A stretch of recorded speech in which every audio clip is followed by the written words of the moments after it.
Good evening दोस्तों। आज हम लोग पढ़ने वाले हैं एक्सरसाइज फर्स्ट में परिमेय संख्या में संख्या का गुणधर्म में तीसरा नियम सहचारिता या साहचर्यता। इससे पहले हम लोगों ने दो नियम संख्या के गुणधर्म में पढ़ लिया है, एक सम्मिलित और दूसरा क्रम विनिमेयता।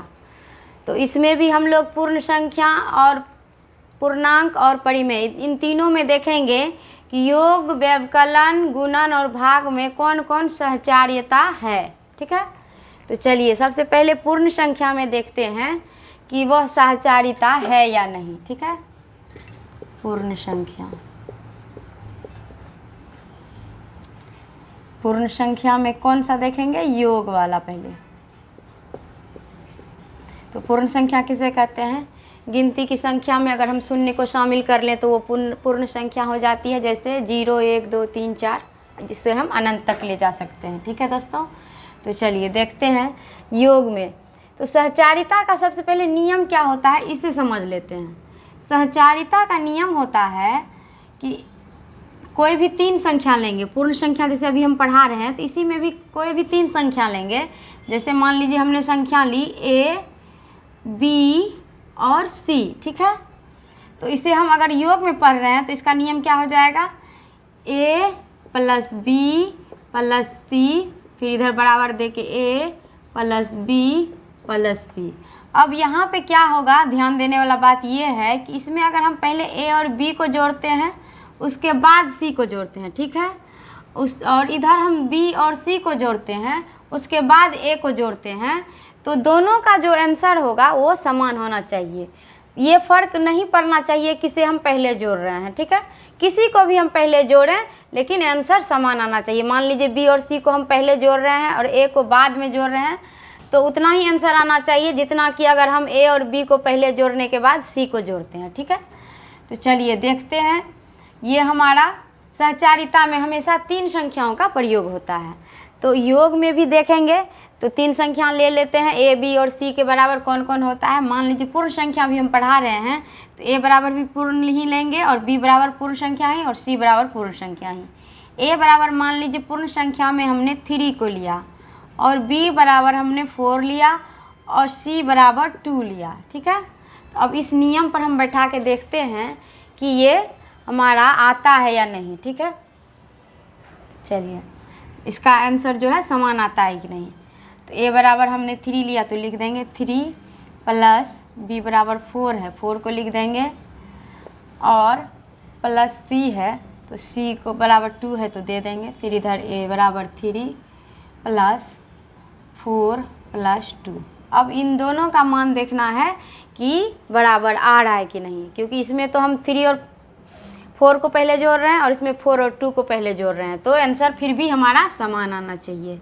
तो देखिए क्या होता है, 4 3 7, पहले कोष्टक वाली क्रिया को करेंगे तो 4 3 7 प्लस 2 कितना हो जाएगा? 7 प्लस 2 बराबर 9। और इधर देखिए 4 2 6 प्लस 3 तो 3 प्लस 6 तो कितना हो गया? 7 2 9 और 6 3 9। दोस्तों देख रहे हैं कि हमारा आंसर समान आ रहा है।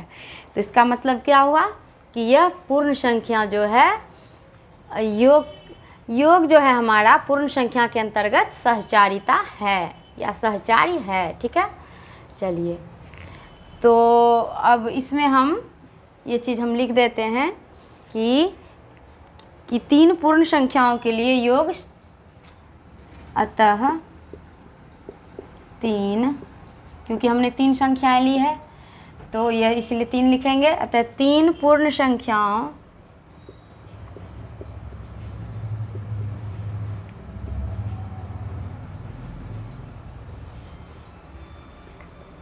के लिए योग सत्य है। ठीक है दोस्तों, यानी सहचारिता है।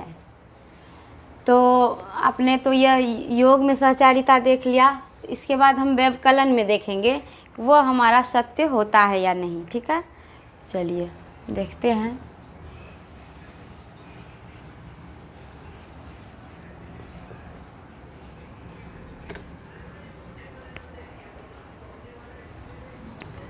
व्यवकलन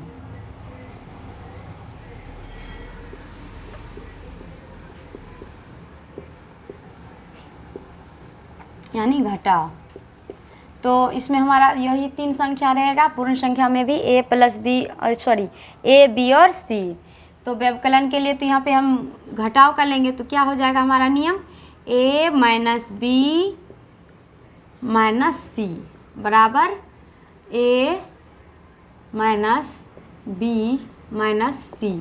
इधर हमने और a और b को पहले घटाया है और इधर हमने b और c को घटाया है, और उसके बाद हम देखेंगे कि इसका आंसर समान आ रहा है कि नहीं।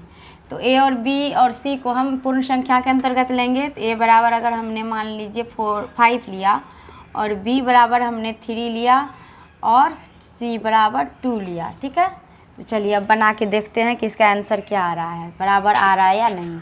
a बराबर 5 है तो दे दिया, फिर b बराबर 3 है दे दिया, इसको कोष्टक में कर देते हैं, फिर c बराबर 2 है, ठीक है। फिर यहाँ पे हमारा क्या हो जाएगा, 5 माइनस 3 माइनस 2, ठीक है दोस्तों।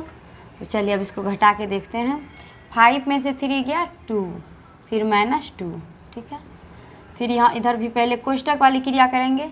3 में से 2 गया, पहले 5 इधर लिख देते हैं, 5 माइनस, उसके बाद 3 में से 2 गया 1, तो क्या हो गया, 2 में से 2 गया 0 और 5 में से 1 गया 4। तो क्या देख रहे हैं कि आंसर हमारा समान नहीं आ रहा है। संख्याएं वही है, लेकिन जिस तरह योग में हमने किसी भी अंक को एक साथ जोड़ा था फिर भी हमारा उत्तर समान आ रहा था, लेकिन हम अगर घटाव में वही चीज़ करके देखते हैं कि किसी भी अंक को अगर एक साथ घटाते हैं तो हमारा आंसर समान नहीं आ रहा है। तो इसका मतलब क्या हुआ कि व्यवकलन के लिए तीन पूर्ण संख्याओं के लिए व्यवकलन की सहचार्यता सत्य नहीं है। 3 पूर्ण संख्याओं के लिए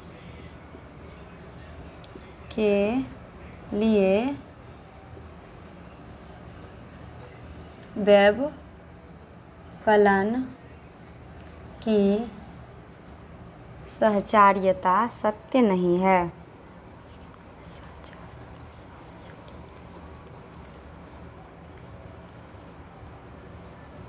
सत्य नहीं है, ठीक है दोस्तों,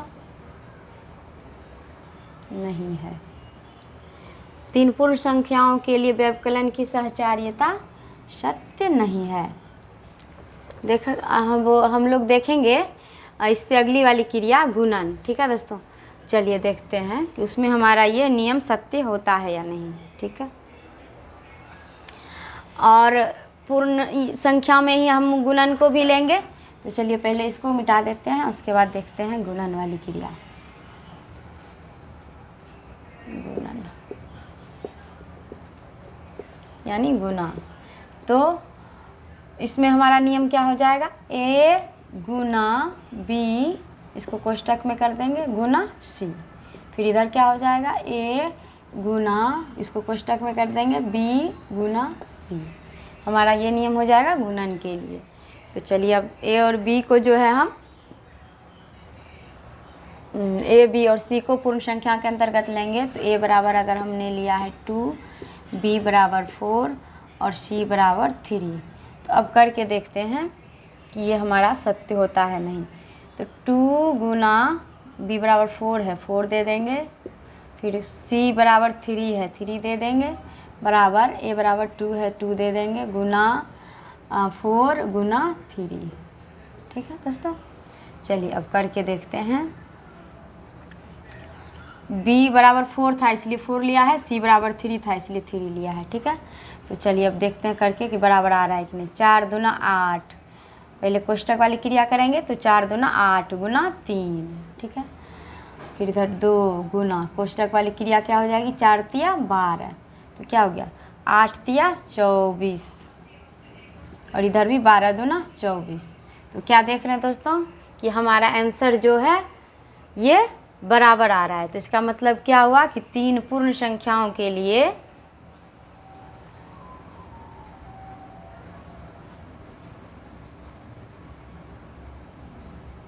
तीन पूर्ण संख्या के लिए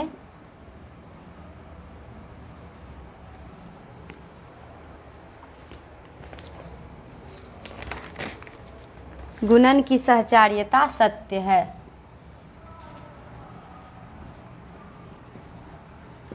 गुणन की सहचर्यता सत्य है।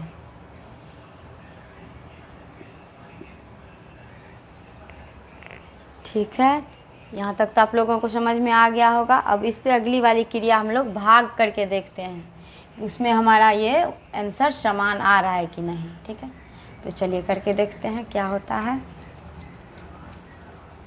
भाग में भी जो हम तीन संख्याएं लेंगे वो पूर्ण संख्या के अंतर्गत ही लेंगे। भाग, इसके लिए हमारा सहचारिता वाला क्या नियम हो जाएगा, a भागा b भागा c बराबर, इधर हम पहले a भागा b को कोष्टक में करेंगे, फिर भागा c, फिर बराबर a भागा, फिर कोष्टक b भागा c। तो a b और c को हम पूर्ण संख्या के अंतर्गत लेते हैं। ठीक है, मान लीजिए a बराबर हमने लिया 4, b बराबर 5 और c बराबर 8। ठीक है दोस्तों, तो चलिए करके देखते हैं कि हमारा क्या आंसर आ रहा है। ठीक है, तो यहाँ पे क्या हो जाएगा, a बराबर 4 है, 4 दे देंगे, भागा b बराबर 5 है, दे दिए, फिर भागा c बराबर 8 है, दे दिए, फिर a बराबर 4 भागा 5 भागा 8। ठीक है दोस्तों, अब चलिए इसको करके देखते हैं कि क्या आता है हमारा आंसर। तो 4 भागा 5 यानी 4/5 इसको लिख सकते हैं।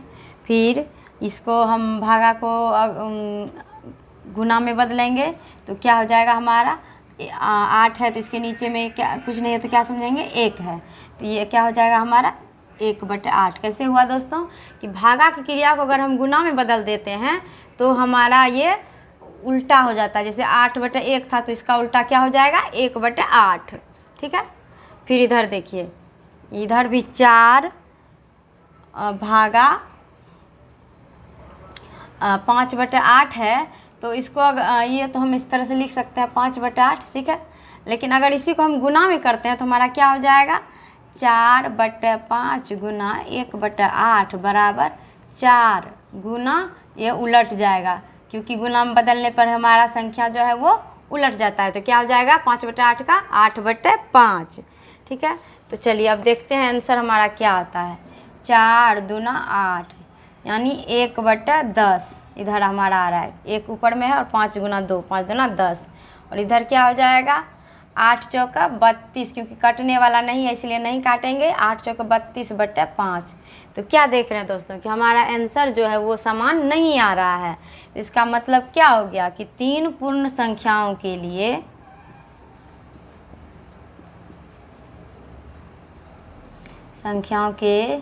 लिए भाग की सहचार्यता सत्य नहीं है।